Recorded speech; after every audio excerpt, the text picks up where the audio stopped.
कभी कभी एक मुस्कान इतिहास बदल देती है। कमला हैरिस की मुस्कान ने भी कुछ ऐसा ही किया। अमेरिका की राजनीति में सन्नाटा छा गया है क्योंकि उन्होंने वो कहा जो कोई सुनने को तैयार नहीं था।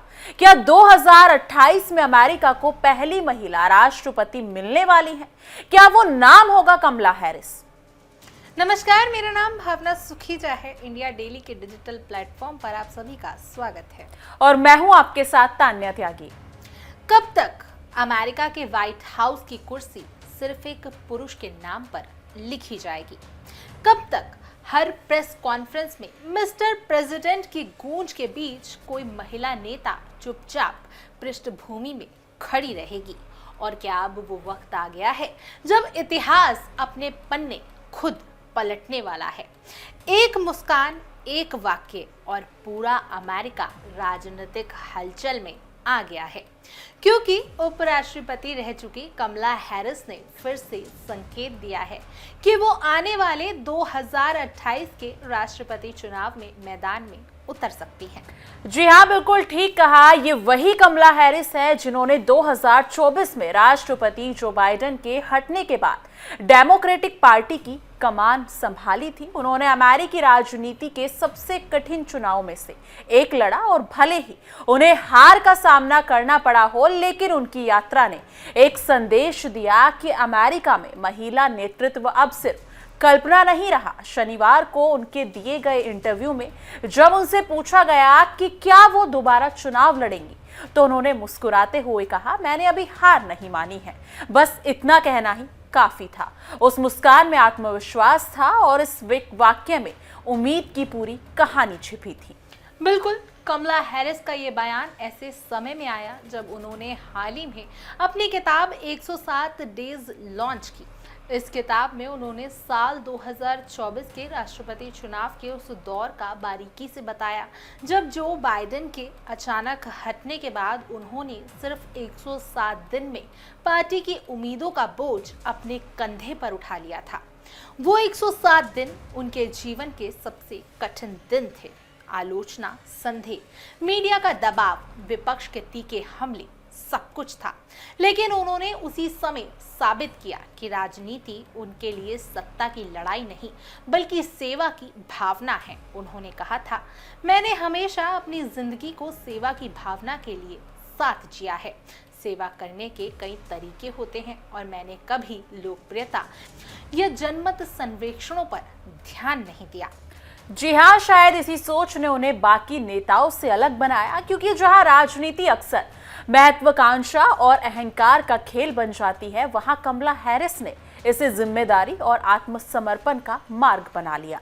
उन्होंने अमेरिका को ये दिखाया कि एक महिला भी उसी आत्मविश्वास के साथ सत्ता की कुर्सी तक पहुंच सकती है जिस आत्मविश्वास के साथ अब तक पुरुष पहुंचते रहे हैं।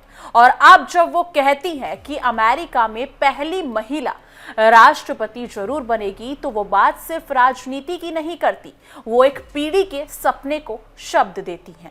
जी बिल्कुल, साल 2028 के चुनाव अभी दूर हैं, लेकिन अमेरिकी राजनीति की बिसात बिछना शुरू हो चुकी है।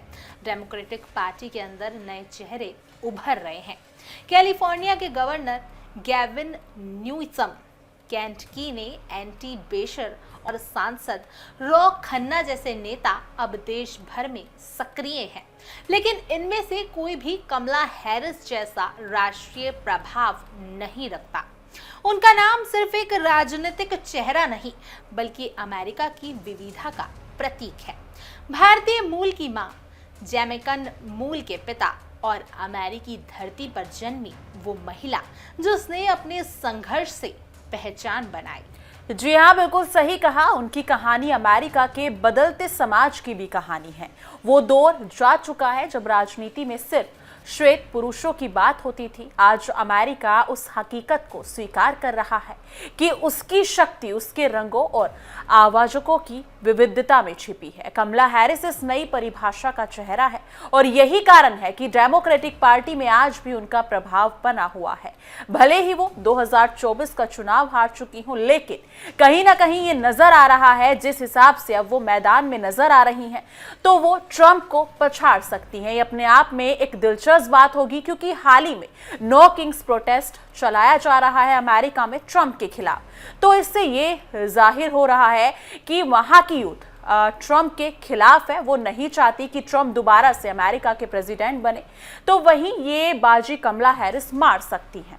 बहरहाल साल 2024 की हार के बाद बहुतों ने ये कहा कि कमला हैरिस का राजनीतिक सफर खत्म हो गया, लेकिन उन्होंने वो किया जो सच्चे नेता करते हैं। उन्होंने चुप्पी साध ली, लेकिन हार नहीं मानी। उन्होंने अपने भीतर झांका, खुद को तैयार किया और धीरे धीरे फिर से राजनीतिक जमीन पर कदम रखना शुरू किया।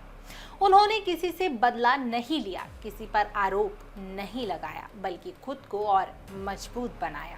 जी हाँ, जब वो खुद कहती हैं कि मैंने अभी हार नहीं मानी है, तो उनके शब्दों में दृढ़ता झलकती है। वो जानती हैं कि राजनीति लंबी दौड़ है, यहाँ जीतने वाले वही हैं जो रुकते नहीं। और शायद यही वजह है कि डेमोक्रेटिक पार्टी में भी आज कई लोग मानते हैं कि अगर कोई नेता 2028 में ट्रंप या रिपब्लिकन कैंप के सामने टिक सकता है, तो वो कमला हैरिस हैं। बिल्कुल, कमला हैरिस की यात्रा एक प्रेरणा है। कैलिफोर्निया की अटॉर्नी जनरल से लेकर अमेरिकी सीनेट तक और फिर उपराष्ट्रपति पद तक उन्होंने हर जिम्मेदारी को पूरी निष्ठा से निभाया। उन्होंने न सिर्फ महिलाओं के अधिकारों पर खुलकर बात की, बल्कि नस्लीय समानता, शिक्षा और स्वास्थ्य सुधार पर भी अपनी नीतियां स्पष्ट रखी। उनका नेतृत्व भावनात्मक भी है और व्यवहारिक भी। वो दिल से बोलती हैं और तथ्यों से जवाब देती हैं। जी हाँ, बिल्कुल, उनकी माँ का प्रभाव उनके व्यक्तित्व में साफ झलकता है। कमला अक्सर कहती है, मेरी माँ ने मुझे सिखाया है कि पहचान कोई और नहीं देता, उसे खुद बनाना पड़ता है। यही वजह है कि उन्होंने कभी अपनी विरासत को छिपाया नहीं, बल्कि उसे अपनी ताकत बनाया। उन्होंने अपनी भारतीय जड़ों पर गर्व किया और अमेरिकी मंचों पर उस संस्कृति को सम्मान दिलाया। बिल्कुल, अमेरिका में अब हालात भी बदल रहे हैं। आपको बता दें कि एक समय था जब लोग महिला राष्ट्रपति की कल्पना को ही मजाक मानते थे, लेकिन अब हालात अलग हैं। सोशल मीडिया और युवाओं के बीच कमला हैरिस की लोकप्रियता बढ़ रही है। सर्वे बताते हैं कि अमेरिकी मतदाताओं अब जेंडर से ज्यादा नेतृत्व की क्षमता को अहमियत दे रहे हैं। ये बदलाव कमला के लिए अवसर भी है और चुनौती भी। जी हाँ, लेकिन राजनीतिक प्रतिस्पर्धा आसान नहीं होगी। डेमोक्रेटिक पार्टी के भीतर भी कई दावेदार हैं और रिपब्लिकन कैंप में ट्रंप का प्रभाव अभी खत्म नहीं हुआ है। परंतु फर्क ये है कि इस बार कमला हैरिस के पास अनुभव भी है और एक ऐसी कहानी भी जो हर अमेरिकी को जोड़ती है। वो अब एक आशा की प्रतीक बन चुकी है, ना कि सिर्फ पार्टी की उम्मीदवार। बिल्कुल, आज जब वो कहती हैं कि एक दिन व्हाइट हाउस में महिला राष्ट्रपति जरूर होंगी, तो वो सिर्फ अपने लिए नहीं बोलती हैं, वो उन करोड़ों महिलाओं के लिए बोलती हैं जिन्होंने राजनीति के इस लंबे रास्ते में कभी ना कभी खुद को अदृश्य महसूस किया। वो उन बच्चियों के लिए बोलती हैं जो अमेरिका के किसी स्कूल में खड़ी होकर कहती हैं, मैं भी प्रेसिडेंट बन सकती हूँ। जी हाँ, बिल्कुल सही कहा। कमला हैरिस की कहानी इसलिए भी खास है क्योंकि वो केवल सत्ता की नहीं बल्कि सहनशीलता की कहानी है। उन्होंने अमेरिका को सिखाया कि असफलता अंत नहीं होती बल्कि अगली शुरुआत का संकेत होती है। उन्होंने कहा, हर बार जब कोई दरवाजा बंद होता है तो कहीं ना कहीं एक और खुलता है। शायद यही उनका जीवन दर्शन है और यही कारण है कि वो आज भी राजनीतिक विमर्श के केंद्र में है। लेकिन इन सबके बीच सवाल अब ये है कि क्या 2028 में व्हाइट हाउस की कुर्सी पर आखिरकार एक महिला बैठेंगी? क्या अमेरिका का इतिहास खुद को बदलेगा या फिर एक बार फिर वही पुरानी तस्वीर दोहराई जाएगी? जी हाँ, बिल्कुल सही कहा। इतना तो तय है कि आने वाले 3 साल अमेरिकी राजनीति के सबसे रोमांचक साल होने वाले हैं। डेमोक्रेटिक पार्टी में रणनीति बदलेगी, चेहरे उभरेंगे और बहसें होंगी, लेकिन सबकी निगाहें एक ही नाम पर रहेगी, कमला देवी हैरिस। क्योंकि कहानी अभी भी खत्म नहीं हुई है। व्हाइट हाउस के दरवाजे पर दस्तक की आवाज आ चुकी है और वो दस्तक है एक महिला के सपने की। ट्रंप बनाम कमला हैरिस की राजनीति की।